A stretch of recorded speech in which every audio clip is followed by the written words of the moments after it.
Well, I hate myself. And I can prove it. I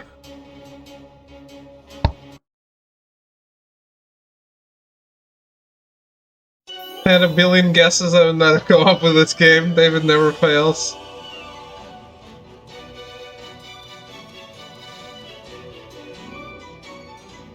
You are aware Amazon sells bleach in bulk, right? I am.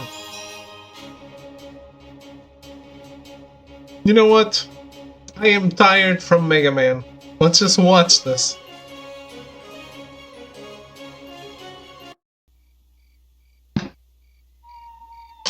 Yes, we're just watching.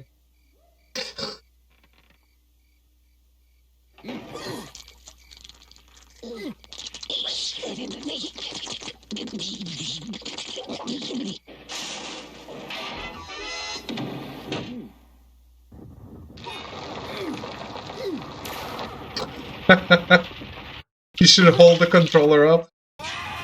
Maybe. Wait, no, don't play the death animations.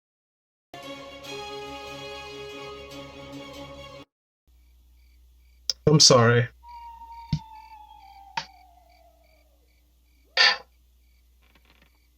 There's trophies for watching. I already have them. Oh, this one.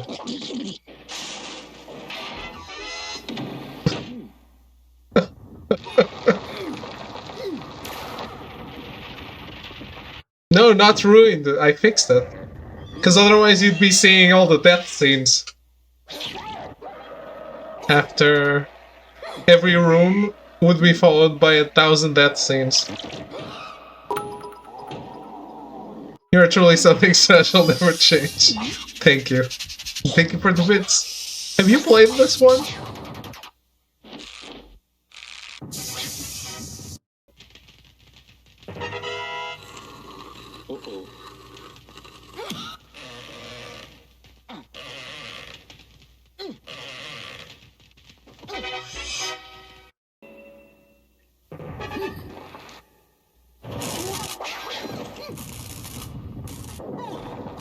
I think in arcades a billion years ago, not on a console that I ever remember. Okay. So it cost you a lot.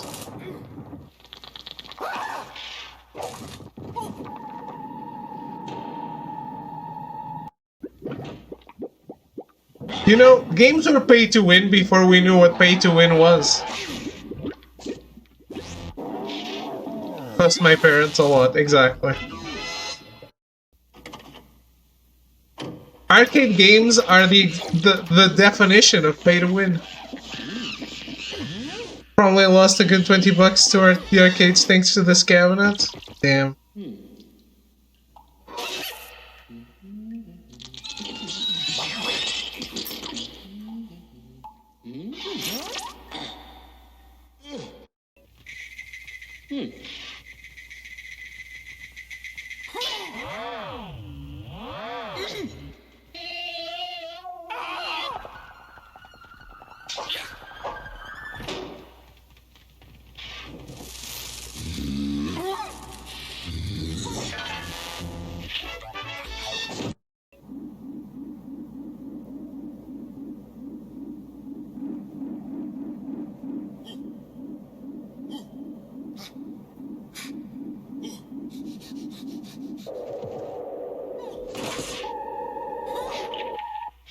I didn't know you could hold that for so long.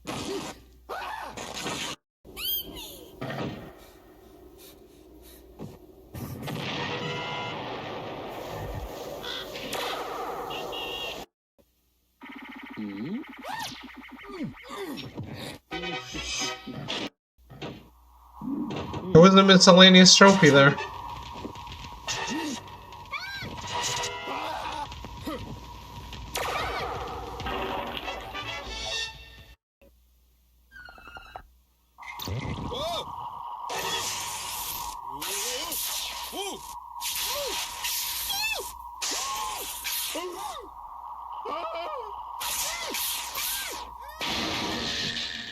I never played much in the arcades. But there weren't big arcades around here. I played some pinball and pinball machines.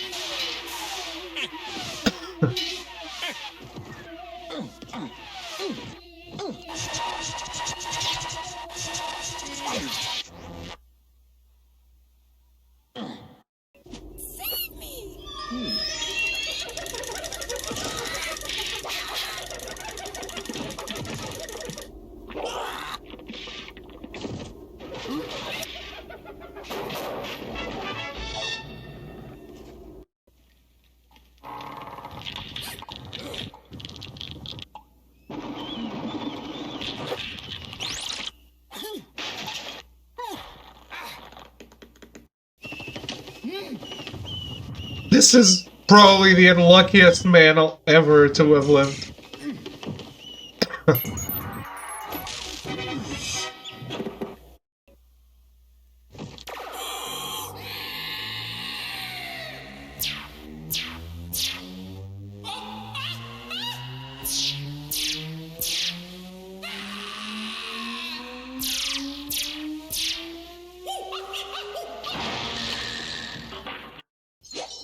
Wasn't that a death scene?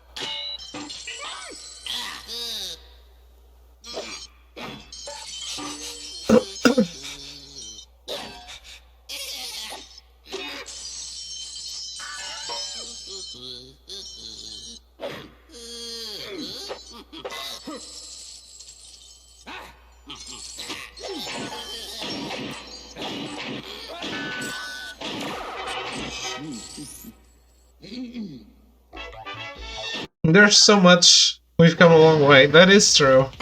There's so much recycled animations.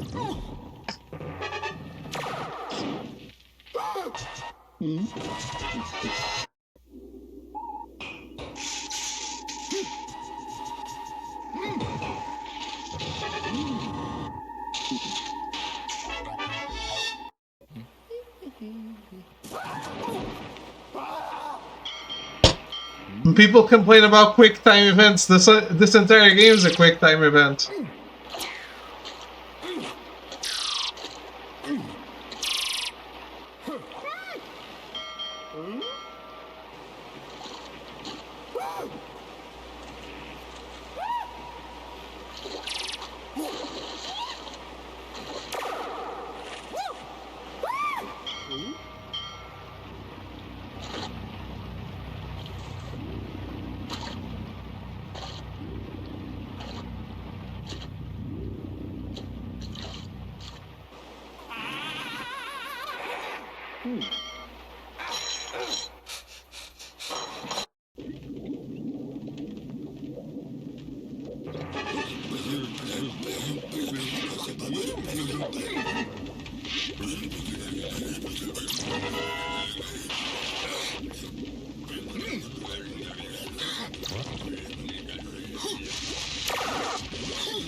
Oh, I hate this.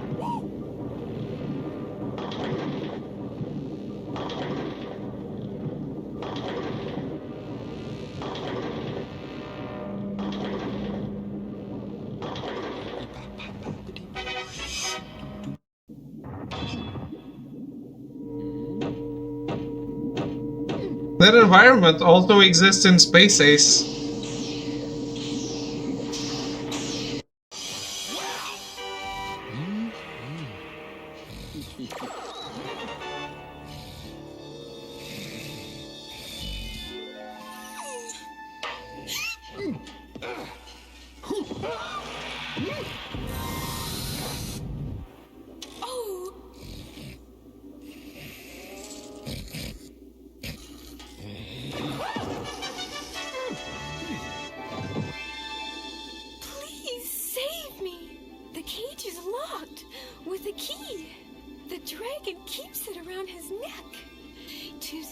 way, the dragon used the magic sword.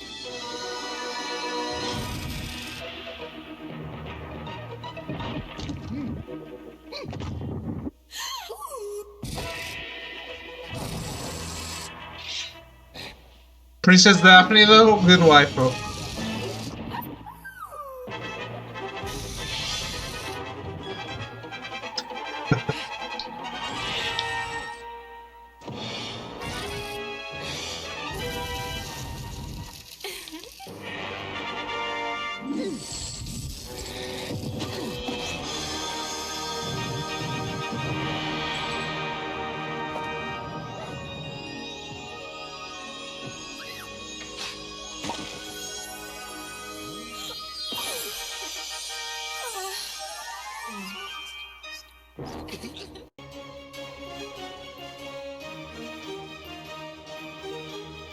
Well guys, I hope you enjoyed this playthrough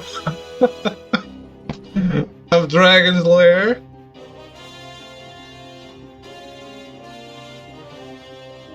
I know, amazing.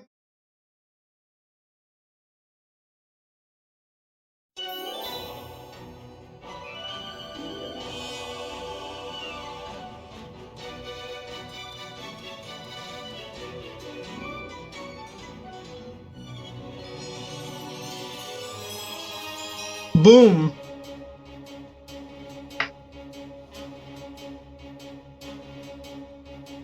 Space Ace. Oh, far out. I'm just kidnapped by aliens, that's all. No doubt. Alright, let's watch it as well. There's Bor's ship.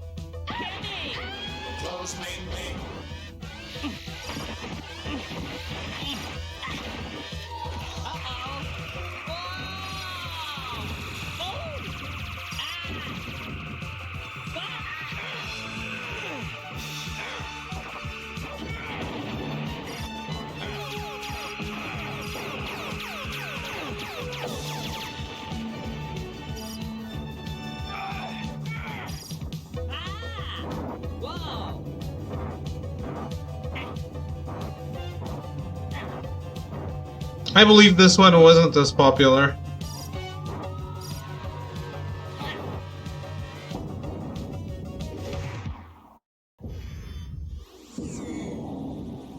Kimberly, come in. Are you okay? Oh, sure. I'm just kidnapped by aliens, that's all. I'll save you, Kimmy. Get me out of here! I did enjoy more the fact that this one wasn't random with whatever happened. What? So there was a specific order to every scene. Whoa!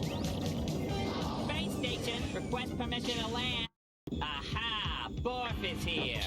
Alert. Unidentified personnel on level 1. Whoa! Ah!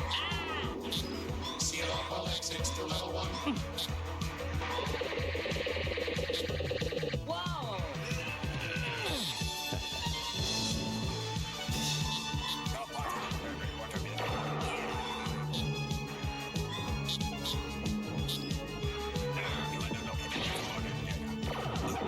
Oh, far out. Whoa! Dexter! Get me out of here! Alert. Close all corridors to level 1.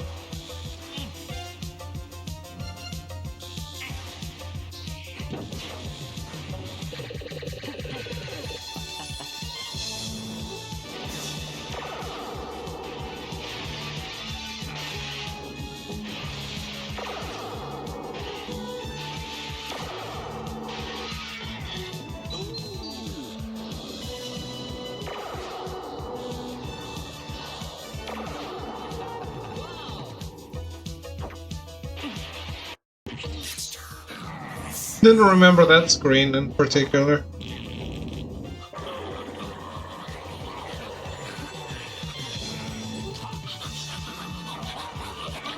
A big problem is when you're playing, you don't actually get to see that much. Because Well, if you're playing with a guide, with a move guide. If it's no move guide, I can't even imagine playing this. Wow! Oh! The timing is so fast.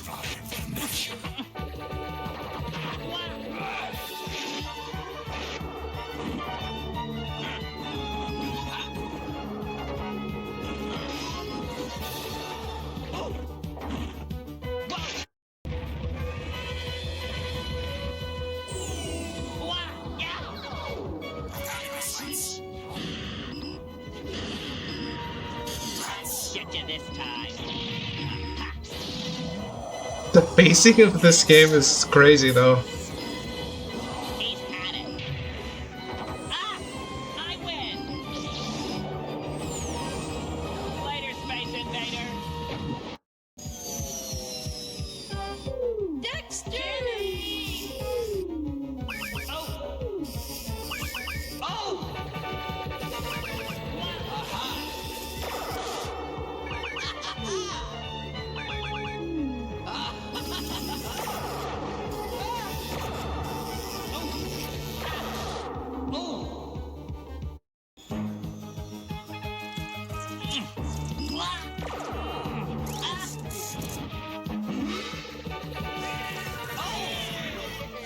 Shay.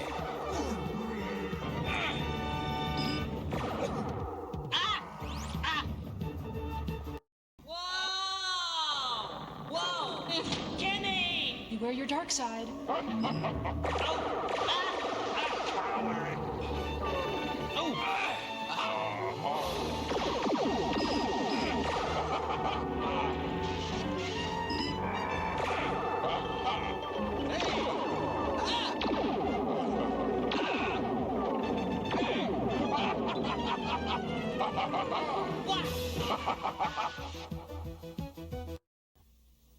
Whoa! What? Ooh!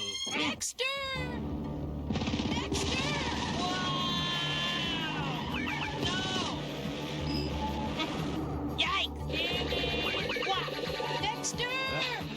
Dexter, you're late. Call me Ace, huh? Hop on. Thanks. I'll walk. Dexter, the Infanta Ray is about to be fired at Earth. Call me Ace, huh? Where's the ray located? In the center of the complex.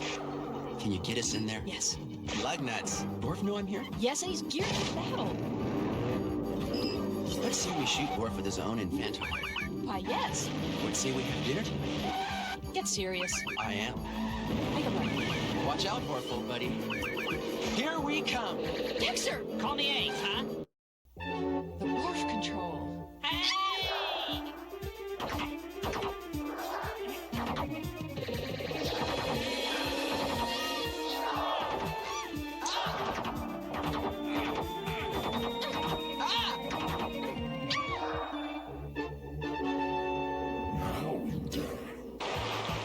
Come on. Use the aqua booms.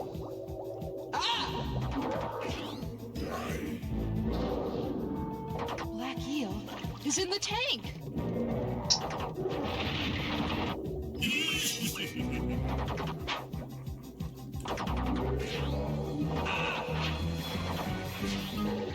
Yeah, I do think this game is way more fun. Straight ahead.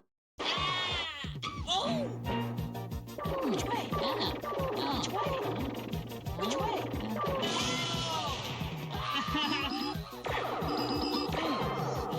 Kimmy! Dexter!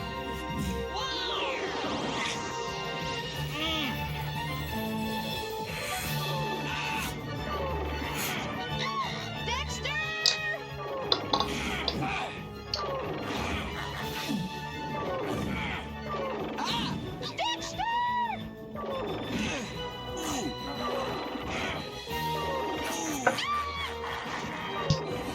Dexter, the Infanta Ray is... Take that.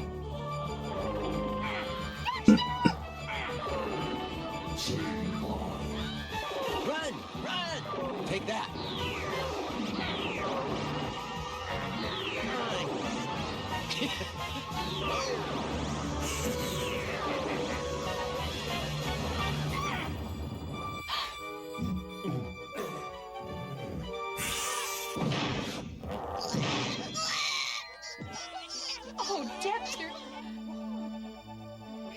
adorable. Can we keep him? Call me Ace, huh? Hey.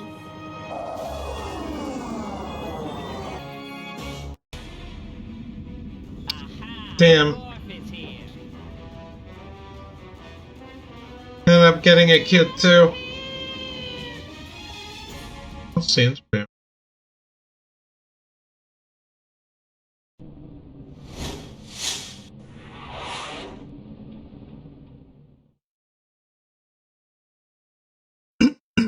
Oh, I don't think I ever watched Dragons this. Lair and Space Ace, we actually overlapped the two productions. You know, his team, once they delivered all of their scripting and some of their storyboards, they jumped over on the Space Ace concept, and we started to receive that information. So when Don was done storyboarding and posing for the scenes and sequences of Dragons Lair, he jumped right over on what was coming to him. Everyone was up to speed at that point.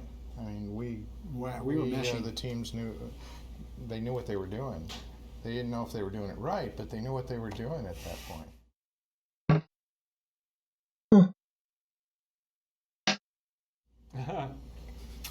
Well, I won that role by default because, you know, we just couldn't find anybody and we didn't have the money to go out and hire ourselves a really good actor. No, you were the best. No, it wasn't the best, but we could. Well, that's because it was your voice. We thought it was the best. Well, you guys. Paul Shinar would have done that voice very, very well. Paul yeah. Shinar, he did the part of Jenner in Secret of Nim, but he had a real low bass voice down there. With me, the electronics helped out a little because all I did was growl, you know, like that. Which is hard on your throat. Very, very hard. So then they would take that voicing, and with the electronic, they would push it down and do more stuff to it. So that it really, in the end, as I listened to it, I said, "Are you sure that's me?" Because I couldn't recognize my own voice. But it was fun. It was fun for a moment just being the bad guy.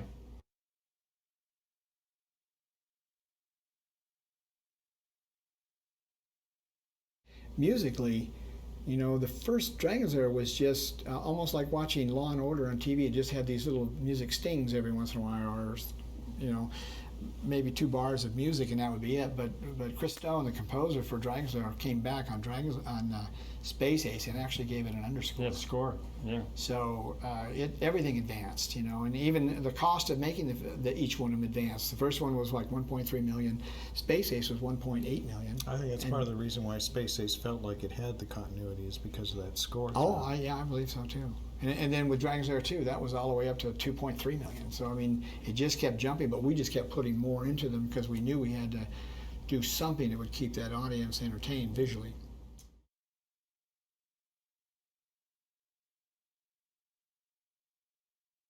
I think we just ran out of time with the cinematonics shut down and everything. We basically had to change a guard of one of our partners who didn't want to proceed anymore. So what do you do? And you remember, now we were 70% done with Dragons Lair 2, which would be about the time that we had the Beast project, I think, some minor things done with it. We were getting ready to get going, but when they called and said, look, the bottom's dropping out of the market and our creditors are getting nervous and there's being a trustee assigned to the company and they're going to shut it down. And we said, well, what about the bills? You know, they were leaving us high and dry too. So, and nobody had spread the money.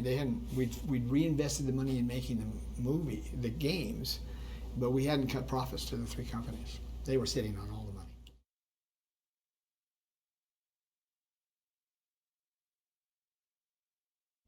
There was less waste, I think, in Space Ace. I don't recall anything being cut out. Do you? Well, just the occasional animation scene that wasn't very good, so we just Well, threw it away and started again. Well, Dragons Lair, we had to cut, you know, because we had a fatal design in the Laserdisc, the assumption about the Laserdisc, the search time, we cut 30% right there, and then of course when we cut things that we found weren't fun or didn't play right or whatever, so I think we were going through a learning curve. Yeah. So we were better at it. So we were better at wasting in the first one.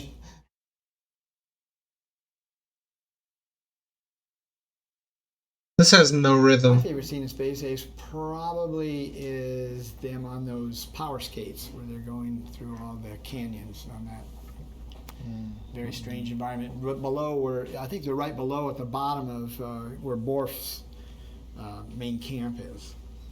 Mine was the space sleds with orbs that would shoot at him if you didn't shoot Yeah, him. yeah. Mine was him on the bike, where he's trying to get her to go to dinner yeah, with him. Yeah, that's good. The bike is inconsequential. It's all about the dinner.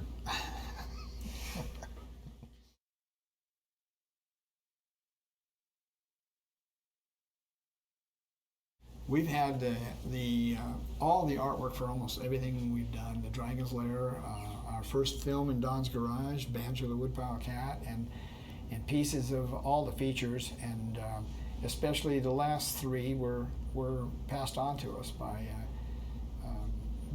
the owners of the product.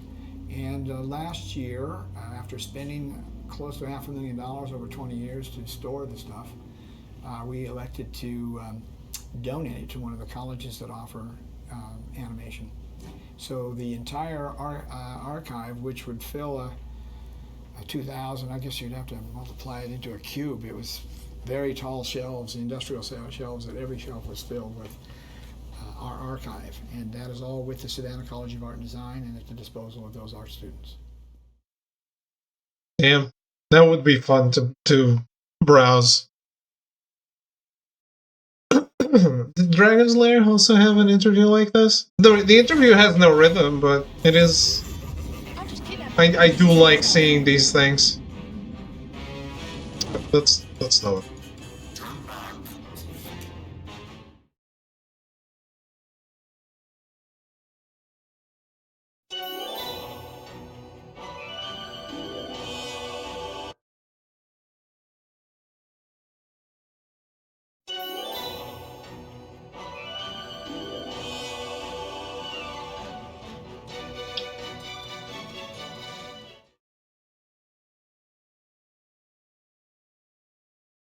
The next drawing we're going to do has two characters in it, and the two are Dirk and the dragon. Oh no, I remember this. This is not that interesting. I actually watched that.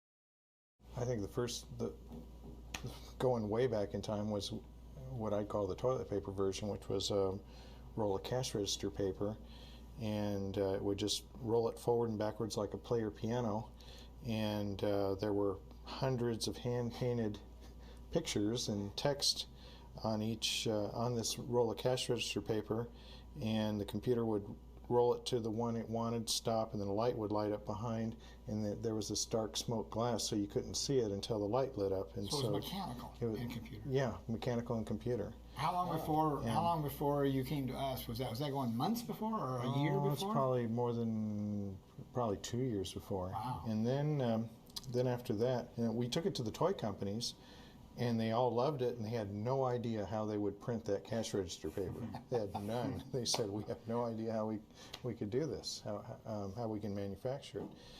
And then, so I thought, well, we came up with what I call the Rolodex. And this thing was huge, this big, giant Rolodex with double cards. And it would go flipping through these hundreds of cards on each reel, and then stop, and then either this light or that light would light up, same thing with the smoke glass, and you would make your decision. Determined, weren't you? Well, I thought it was fun. Then we came up with the first Laserdisc version, which was still pictures. We evolved because for any given scene, we might have 5 or 6 stills, and we had, for the first time, live voice. And then that led to Dragon's Lair for the coin-op, and we're saying, okay, well, if we're going to do this for coin-op, because we were also developing coin-operated games, and we said, well, if we're going to take this thing, at that time it was called Secrets of the Lost Woods, and that became Dragon's Lair. And Dragon's Lair was just a working name, and you know how that goes. It stuck. If you recall, we had demonstrations and things working when you guys came out to show it to you, and I think the biggest point was when we saw The Secret of NIMH, and I just went, wow, this is an incredible movie, film, because I forgot it was an animated film, So you pitched the Rolodex. and called you. I still remember the day you and Jim Pierce came to the studio, and when you guys left, we all looked at each other going, "What are they talking about?" I mean, it was just a different world, and all the way through it. I mean, probably, if you remember, you came to us, I think, in October of '82. And we jumped on it right away, and Don started thinking about designs and stuff like that. And then you sent over your first continuity of a sequence, and then he started asking questions like, "Wait a minute, we're going to go to there's a moment any time during this little sequence of this particular room where he might die. We have to come up with ways of branching the nomenclature, though, and we would say this is a threat moment, this is a resolve moment. This is a new threat moment, this is a resolve moment. So we kept saying threat, resolve, threat, resolve. The one that you got me, because I was really out to lunch, was you said, even after you finish the animation, we're going to have to program it. And I said, a program? Yeah, I know what a program is. You read it when you go to the theater. But I didn't know what programming meant, you know, and I knew that there was somewhere down in San Diego there was something weird going on. That's all I knew.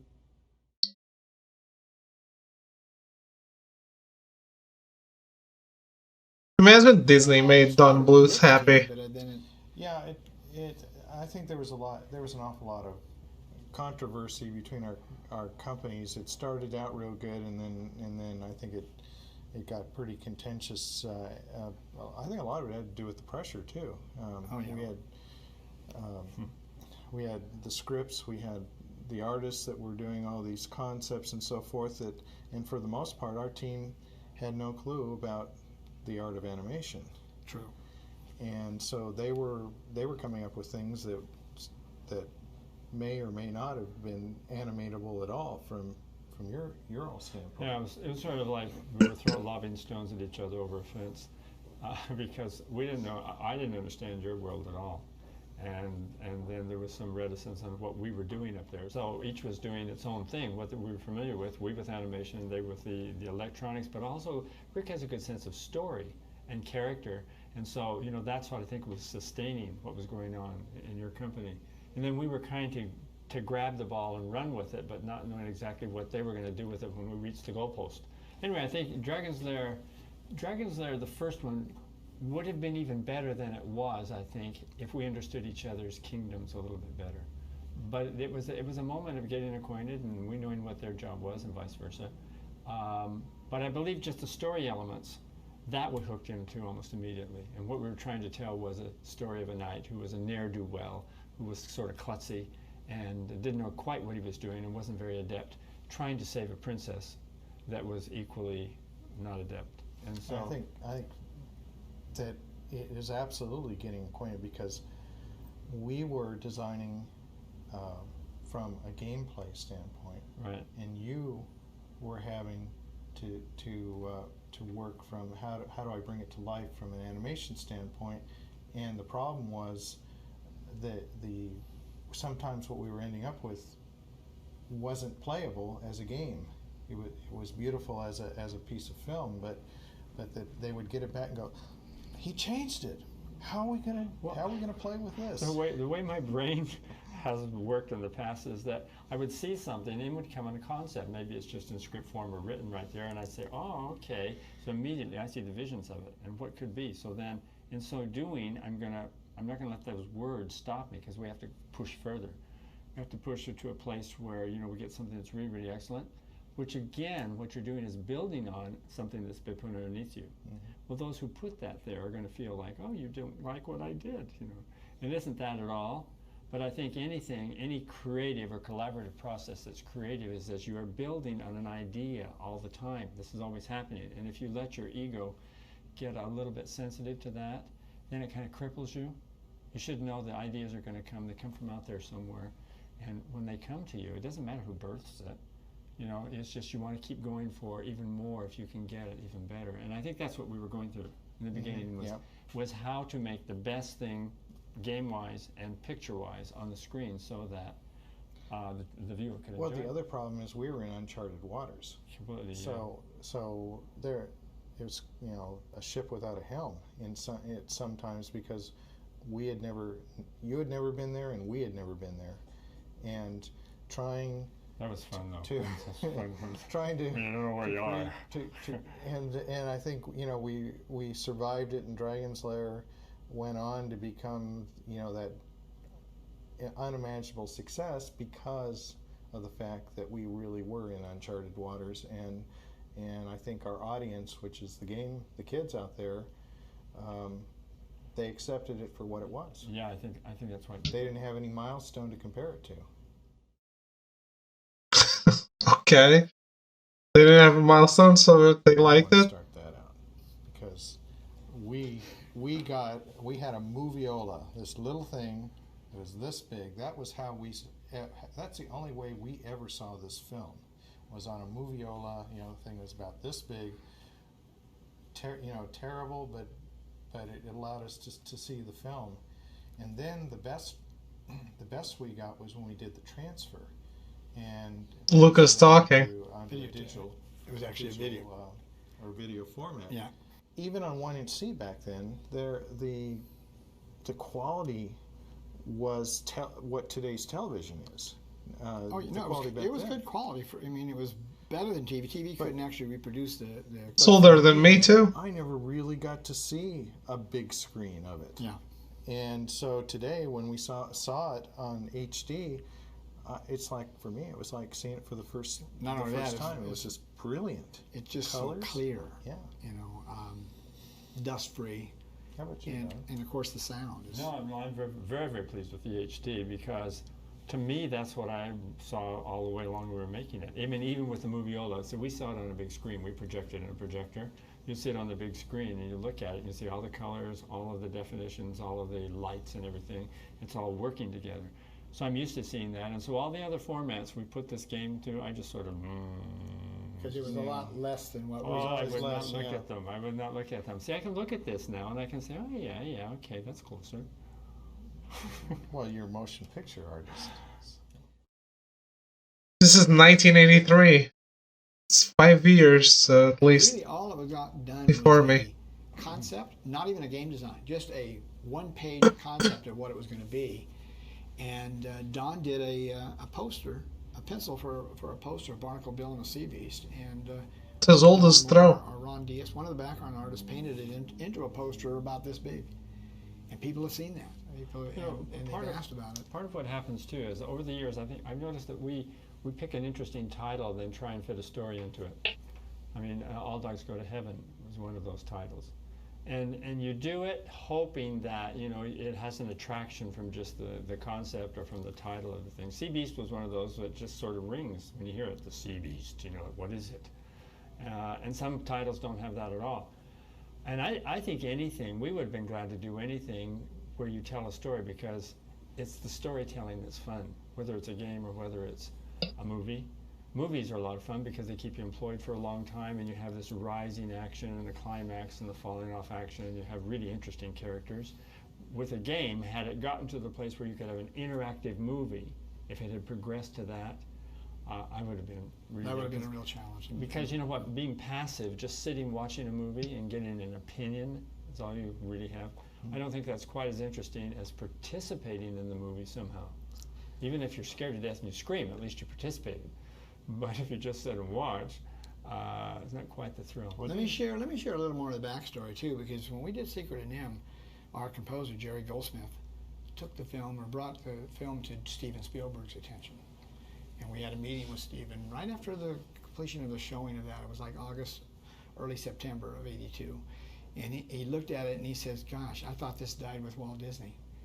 The style and the lushness of it and the effects and." It was especially complimentary on the dub, which was much fuller and richer than most animated movies done before. And he said, we need to do something together. Well, it took 2 years before he came back to us. And he came back, it's just like Rick walked in the middle of a union strike. Spielberg walks in when the game industry fell apart. Here we had a lineup of, I think Don came up in a little group of story people we had in there. Will Finn and Lorna was involved, John Pomeroy. Came up with a list of 30 games. 10 children games that were educational and teaching how to do addition and subtraction and multiplication. They were little stories, and the computer would bring up random things like 1 + 3 equals, and you had to give the right answer for the story to continue. It would be animated. And then we had 10 moral games for children. They taught, morals, like the story of Cinderella, but we called it, I think, Cinder Mouse. Cinder Mouse, right. And then there were 10 action games for teenagers. And so they had a poster for every one of those, and one of those was Barnacle Bill and the Sea Beast. We trotted those off we had done 2 animatics, or was it just one? I think it's just one. We did an 8-minute animatic of something called Dottie Do the Sum. It was a character named Dottie, D-O-T-T-I-E. And we did an animated 8-minute piece, and IBM took it out and did a $100,000 survey with it, and parents were thrilled with the idea. But they said, well, there's just not enough players in the home for Laserdisc. Hardware. And we said, we're making razor blades. Give the players away. This is something that is going to lead into other and new technology. We didn't get any comers. So just at the time that failed, up stood Spielberg saying, I found something. It's called An American Tale. I'd love to do that Barnacle Bill. Yeah, it would. I think maybe the wouldn't necessarily be an arcade game, although you could test it in arcades to find out if it would work. But with the ability to do interactive DVD now, I mean, it seems to me that you've got a lot more homes that are equipped to play such a game. I mean, I thought it was interesting that Digital Leisure came up with a way to play Dragon's Lair using your remote controller on your DVD player. I mean, with forwards, back, select for the button, and kids can play it with one hand, or parents. Yeah, it's amazing because they weren't designed to be used that way. No one really thought of that. But and even those 30 games that we had designed for to work with IBM they were educational, or they were just basically action adventure activity games for teenagers, and then but especially the ones that were 3 to 5 or 6 year olds learning math, learning all the forms of math, adding, subtracting, multiplication, where they have to do some memorization of your timetables and your numbers. Everybody saw it as being very helpful, and I don't think it's any different today. I think that's something that done probably even in a CG format, which the kids are used to now. This is way bigger than the Space Ace documentary. That was Rick's testing. I think things were animated. Some things actually were all the way to color. Some weren't. I know Digital Leisure took the gargoyle sequence. We were able to find all of the pencil tests, and were able to send those up to Digital Leisure, and they actually colored them and used the backgrounds and produced a version of it that the fans could all see. But those sequences were taken out because Rick's group, when they did the pay testing, bringing game enthusiasts in and paying them an hourly salary to play the game and tell them what works and what doesn't work, those sequences were hard to understand and hard to play. They downright boring. It said, no, that sequence doesn't work, doesn't interest me, and it's difficult to get through. So that's an easy thing, though. That's a really easy thing to go through, because in movies all the time, a movie starts out really, really good and then it sags. And you say the material's bad, cut it out, so then you have to hook it together again. Movies are always, they're sagging, and the sag moment is the moment that you're not doing anything very interesting. In games, you have the same thing. And that was a highly contested issue at the time, and it got left out in terms of the gameplay because we just found it was too hard for an opening gambit into the game. It was too difficult. Too many people were getting frustrated and they walk away from the machine, wouldn't put any more quarters in. So we basically just had to let it go. We didn't want to, but we found that for the average Joe Blow just starting, that's their first impression, and if they can't be successful at it, they're not going to keep putting money into the machine. So I think when those one-eyed tentacles came out of the water, it was really handsome to look at. At the same time, it was a shock, and they wouldn't even be thinking about what move they had to make. And they couldn't figure it out. So they couldn't figure it out. So and if they did figure it out, it actually jumped over the final action of that. Him breaking through and falling into the water. A coin operator has always been a true test of the quality of a game, because you're really asking a kid to reach into his pocket and pull out more money. And the game better be really good for him to reach into his pocket and pull out more money.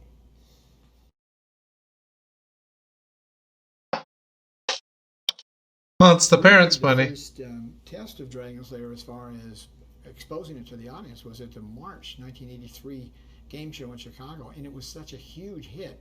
I think that gave everybody the impetus to keep going and get going on the next thing. That reminds me of that story when Jim was at the show, and at the end of the show, I asked Jim, I said, well, how did it go? And he had that Cheshire Cat grin on his face, and I'm going, oh God. And he goes, we booked $10 million in sales. That's amazing. Only 3 sequences. It only had 3 playable sequences. And that was 3 days. That was a 3-day show. And I, to book that kind of orders in 3 days, wow.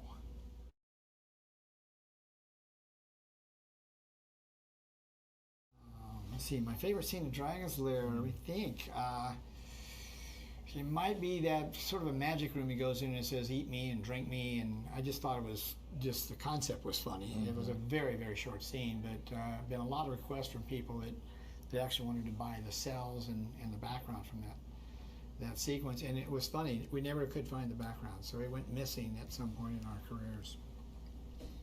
For me, it was definitely the final scene. Oh, me too. Sequence 13. Yes. Yeah, To me, that made the game. That was the payoff. the dragon. No, I really think there was a real payoff there. Probably because of all those Playboy magazines that Don was Yeah, using to that was find part the of the bottle. payoff. Yeah, Why? absolutely. I never looked at a Playboy magazine. I found it interesting that all the kids knew about that, but there was never a peep in the press. Yeah. It's kind of amazing that no one mentioned. Maybe those that. kids recognize the poses. What? We've had all the artwork for almost everything we've done. The Dragon's Lair, our first film in Don's Garage, Banjo the Woodpile Cat, and pieces of all the features, and especially the last 3 were passed on to us by the owners of the product.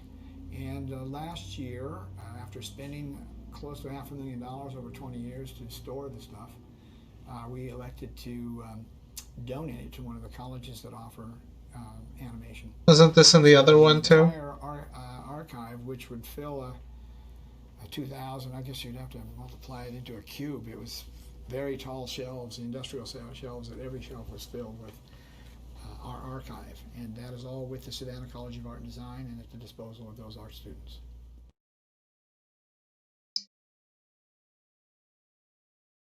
We've had a completed script for over 3 years now, and we've had some very positive meetings with the studios. Right now, and the studios agree it shouldn't be done as a CG movie, it should be done in traditional animation like the original game. But traditional animation right now is in sort of limbo, and somebody, it's going to take a risk taker that's willing to put up the money to make one of these movies. And right now, the rumors and the news that I've been reading is that Disney is restarting their 2D division, having come to the assumption that they possibly shut it down incorrectly. They should have. Well, there's kept one it. vote. That's one vote for. Yeah, and I think that if they can prove that it's profitable, there'll be other studios that jump in, because right now there's a logjam of CG projects out there, and the families can't afford to go to every one of them. I think there were 13 being released between July and September. That's almost one a week. So we're on CG overload then. We're in CG overload right now, so we'll see who falls out of the system. But Dragon's Lair, Don has boarded some of it already. It's a funny script. There's a comic book out. Arcana is not distributing, but they're publishing for MV Creations. They've just finished a composite of the first 3 issues that were done a couple of years ago, and Don had done the new cover for it. And I've approved book issue 4 and 5. Those are in the pipeline, and 6 I'm waiting for the first pencils on that, but it looks really good. And they've introduced a new dragon in the movie. It is the coolest Yeah, dragon. I don't think I've ever seen a dragon like that. The movie's actually a prequel. It's a prequel. You're going to follow Dirk from birth until he becomes a knight. And this dragon has amazing powers. Don't give this I away. won't give it away. So But it keep does your have fingers amazing crossed. powers.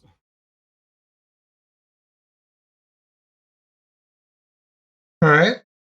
I wonder when that was recorded.